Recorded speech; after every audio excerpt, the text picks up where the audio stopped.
कानपुर कीमा mutton biryani. Kanpur नाम के गांव में प्रकाश नाम का व्यक्ति रहता था। वो बिरयानी बनाकर बेचता था, लेकिन वो अपने बिरयानी के लिए घटिया क्वालिटी का मटन प्रयोग करता था। लेकिन लोग बेचारे उसी के पास मटन बिरयानी खरीद कर खाते थे। एक दिन नायक नाम का व्यक्ति प्रकाश के पास आया और बिरयानी देने को कहा। प्रकाश ने उसे बिरयानी दिया। उसे खाकर नायक, इसे कोई बिरयानी कहता है? लगता है पूरे कानपुर में एक तुम निकम्मे हो। तब प्रकाश, अच्छा भाई तुम हो कौन जो मेरे बिरयानी के बारे में बात कर रहे हो? तो चलो तुम ही बताओ बिरयानी कैसे होनी चाहिए, मैं तुमसे सीख लूंगा। तब नायक, अरे कमीने मैं तुम्हें क्या सिखाऊं, तुम खुद YouTube चैनल में देख लो। उसी में 100 किस्म के बिरयानी के नुस्खे हैं। उसमें खास तौर पर कानपुर का कीमा मटन बिरयानी के बारे में देखो और वो नुस्खा सीख कर तुम खुद मटन बिरयानी बनाना शुरू करो। तब प्रकाश, अरे अगर तुम जैसे कह रहे हो मुझे वो YouTube देखकर बिरयानी बनाना पड़े तो उसमें इतना सारा घी डालकर बढ़िया मटन डालकर बनाऊंगा तो बस मेरा तो हो गया बेड़ा गर्क। यहाँ लोग इतने पैसे नहीं खर्च करते।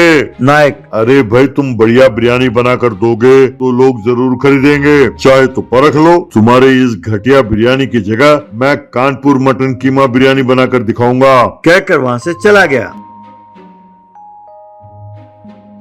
यूं कुछ दिनों बाद नायक ने प्रकाश के दुकान के पास ही कीमा मटन बिरयानी का दुकान खोला।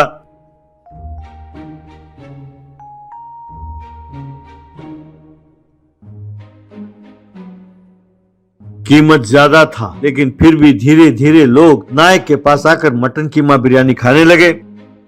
इस तरह कुछ ही दिनों में प्रकाश का धंधा एकदम ठप पड़ गया। नायक के पास लोग आकर बिरयानी खाने लगे। ये देखकर एक दिन प्रकाश नायक के पास आया और कहने लगा, अरे भाई तुम हो कौन? मेरे ही शहर में आकर मेरे ही दुकान के सामने बिरयानी का दुकान खोलकर तुम मुझसे पंगा ले रहे हो। चुपचाप यहाँ से जगह खाली करो, वरना मैं तुम्हें ऐसा सबक सिखाऊं कि तुम्हें तुम्हारी नानी याद आ जाएगी। तब नायक, अरे भैया मैं तुम्हें एक राज की बात बताऊं, यहाँ मैं तुम्हारे साथ बिरयानी का मुकाबला करने के लिए नहीं, यहाँ कितने अमीर लोग हैं ये जानने के लिए आया हूँ। बाद में उनके घर में चोरी करके सारा माल उड़ा ले जाऊंगा। तब प्रकाश, क्या तुम सच कह रहे हो? अरे क्या दिमाग पाया भैया। अरे मैं पहले ही जानता था कि तुम में है कुछ। यार एक काम करो, मुझे भी अपने गैंग में शामिल कर लो, मुझे भी थोड़ा हिस्सा दे देना यार। बाद में तुम यहाँ से चले जाओगे, मैं फिर अपना बिरयानी बेचना शुरू कर दूंगा। तब नायक, अरे भैया मैं नहीं जानता था कि तुम यूं मेरे साथ जुड़ जाओगे। भाई हो ना हो तुम में भी चोर छुपा बैठा। कल रात को अपना जो एमएलए है उसके अलमारी के पास खड़े रहो। मैं गांव के सबके घरों में चोरी करके एमएलए के घर पहुंच जाऊंगा। वहां उसके अलमारी से माल उड़ाएंगे, वहीं बांट लेंगे, फिर वहां से चले जाएंगे। क्यों, क्या कहते हो? तब प्रकाश, अरे वाह क्या आइडिया है, मैं वहीं इंतजार करूंगा, जल्दी आ जाना। कहकर वहां से चला गया। इस तरह उस रात को प्रकाश चुपके से एमएलए के घर गया। उसके घर में जाकर अलमारी के पास उनका इंतजार करने लगा। यूं काफी देर तक इंतजार करने के बाद जब नायक नहीं आया तो प्रकाश बेसब्र होकर एमएलए के घर के अलमारी को खोला। उसकी आवाज सुनकर एमएलए जागा। तब प्रकाश वहां से भागने लगा। तब घर के लोग और एमएलए के कुत्ते प्रकाश का पीछा करने लगे और उसे पकड़कर खूब मारने लगे। बाद में एमएलए ने पुलिस को बुलाया।